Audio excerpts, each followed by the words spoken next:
কেমন আছো তোমরা সবাই? আজ আমি তোমাদের সঙ্গে শেয়ার করব আমার একটা বিয়েবাড়ির লুক।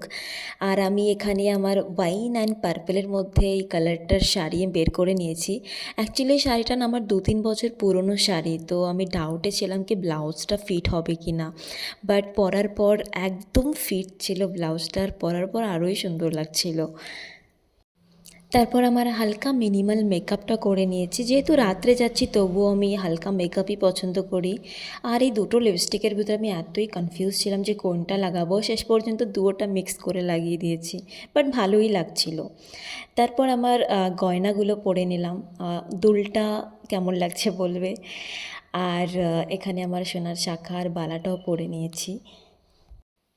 এই মান্থে এত বিয়ের ইনভিটেশন ছিল, বাট একটাই আমি শ্যুট করেছি এই বিয়েটার। এটা মনে হচ্ছে শেষ বিয়ে এই মাসের, যেটাতে আমরা ইনভিটেশন পেয়েছি।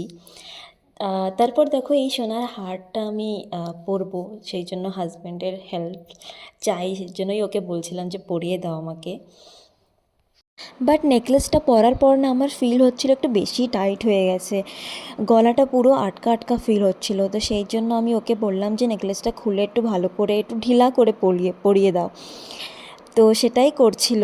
And this is my final look. তোমরা জানিও আমাকে কেমন লাগছে আমাকে দেখতে। আর শাড়িটা তো খুবই সুন্দর, খুবই সুন্দর একটা কালার। সো হ্যাঁ, দেখা হচ্ছে নেক্সট ভিডিওতে। বাই।